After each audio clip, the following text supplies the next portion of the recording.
व्रत त्योहार कथा। Subscribe this channel, press the bell icon. जय माता दी। आप सभी का आपके अपने YouTube चैनल में बहुत बहुत स्वागत है। आइए आज सुनते हैं शीतला अष्टमी व्रत की कथा। तो बोलिए प्रेम से शीतला माता की जय। बहुत समय पहले की बात है कि एक बार माता शीतला ने विचार किया कि चलो मैं धरती पर चलती हूँ और वहाँ जाकर देखती हूँ कि आखिर मेरा पूजन कौन कौन करता है। यह सोचकर शीतला माता धरती पर आ गई और शीतला माता डुंगरी गांव में पहुंची। वहां पर पहुंचने के बाद शीतला माता ने देखा कि यहाँ पर तो मेरा मंदिर ही नहीं है और कोई भी मेरी पूजा नहीं करता है। वह पूरे गांव में घूम घूम कर देखने लगी। वह एक घर के सामने से निकल रही थी, तभी अचानक उनके ऊपर किसी ने उबले हुए चावल का पानी फेंक दिया। तब वह पानी शीतला माता के ऊपर जा गिरा था और शीतला माता के पूरे शरीर में छाले पड़ गए। फिर माता शीतला के शरीर में अचानक जलन होने लगी। वह पूरे गांव में चिल्लाने लगी कि मैं जल गई हूँ, मुझे बचाओ। लेकिन किसी ने शीतला माता की पुकार नहीं सुनी और वह चिल्लाती हुई एक कुम्हारन के घर के सामने पहुंची। वहां पर एक कुम्हारन अपने घर के दरवाजे पर बैठी हुई थी।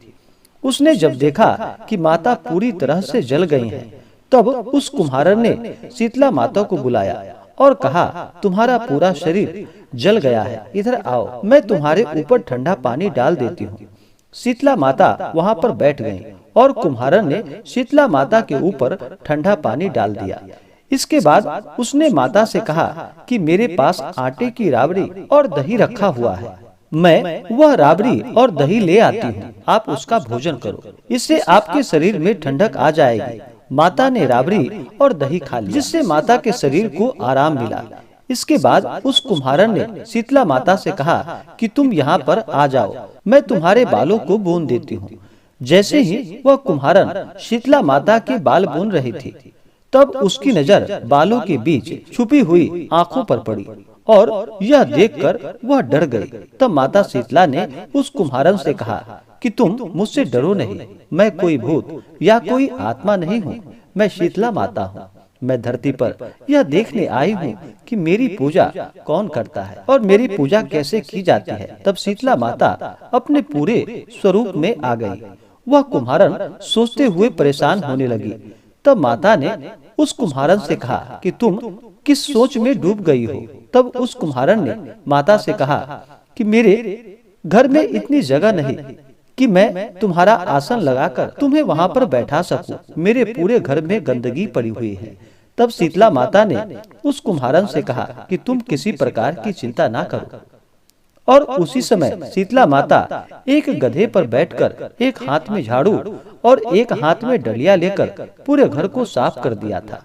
और शीतला माता ने कुम्हारन से कहा कि मैं तुम्हारी पूजा से अति प्रसन्न हूँ, इसलिए तुम जो भी वरदान मांगोगी मैं तुम्हें वह वरदान अवश्य दे दूंगी। तब उस कुम्हारन ने शीतला माता से कहा कि जिस तरह से आपने मेरे घर की दरिद्रता दूर की है, उसी तरह से आप इस गांव में रहकर इस गांव की दरिद्रता को दूर करें। और शीतला माता ने उसको यह वरदान दे दिया और डुंगरी गांव में शीतला माता का मंदिर बनाया गया। यह कहा जाता है कि जो व्यक्ति डुंगरी गांव में शीतला माता मंदिर पर माथा टेकने के लिए जाता है, उसकी सारी मुरादें पूरी हो जाती है। इसी प्रकार से जो भी भक्त सच्ची श्रद्धा के साथ माता शीतला का पूजन करते हैं, व्रत करते हैं, कथा श्रवण करते हैं, माता शीतला की कृपा से उनके सभी दुख और कष्ट दूर हो जाते हैं तथा सभी प्रकार के सुख और समृद्धि प्राप्ति होती है। दूसरी पौराणिक कथा के अनुसार एक राज्य में एक राजा था। उसका एक ही बेटा था। उसे चेचक यानी कि शीतला निकल आया था। उसी राज्य के एक गरीब परिवार के बेटे को भी शीतला निकली हुई थी। वह परिवार माँ भगवती की पूजा करता था। उस परिवार ने शीतला के समय जिन भी नियमों का पालन किया जाता था, उन सब का ध्यान रखा। घर में बिना छौंक की सब्जी बनती थी। भुने या तले हुए खानों और नमक पर पाबंदी थी। घर के सभी लोग ठंडा खाना ही खाते थे। ऐसा कुछ दिन तक चला और उस परिवार का बेटा स्वस्थ हो गया। दूसरी ओर राजा के बेटे का रोग ठीक नहीं हो रहा था। राजा ने शतचंडी यज्ञ पाठ शुरू करवाया। रोज गरम स्वादिष्ट भोजन बनते थे।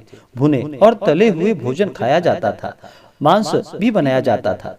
राजा का बेटा जो भी जिद करता था वह पूरा कर दिया जाता था। इसके कारण राजा के बेटे के शरीर में फोड़े हो गए थे, उसमें खुजली और जलन होने लगी थी।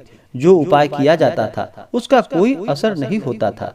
शीतला का प्रकोप और बढ़ गया। इन सब से राजा परेशान हो गया। वह सोचने लगा कि आखिर इतने उपाय करने के बाद भी शीतला का प्रकोप शांत क्यों नहीं हो रहा है। राजा के गुप्तचरों ने उसे बताया कि राज्य में एक गरीब परिवार के बेटे को भी शीतला निकल आई थी, लेकिन वह कुछ ही दिनों में स्वस्थ हो गया था।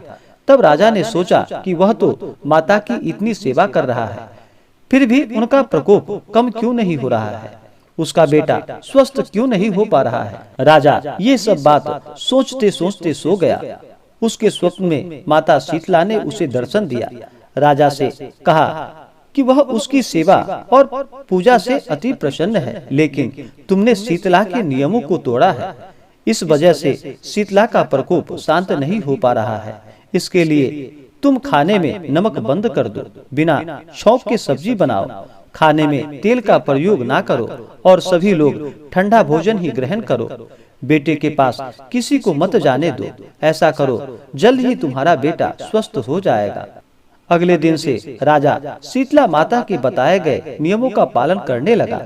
देखते ही देखते कुछ ही दिनों में राजा का बेटा स्वस्थ हो गया। इस प्रकार से माता शीतला के कारण, माता शीतला का पूजन करने के कारण, माता शीतला के व्रत का पालन करने के कारण वह स्वस्थ हो गया। तो आशा करता हूँ कि जानकारी आपको अच्छा लगा हो। ऐसे ही जानकारियाँ प्राप्त करते रहने के लिए हमारे इस चैनल को लाल बटन दबा करके सब्सक्राइब करें, साथ में बेल आइकन घंटी को दबाना न भूलें, ताकि मेरे वीडियो का नोटिफिकेशन आपको समय से मिलता रहे। वीडियो को लाइक करें, शेयर करें।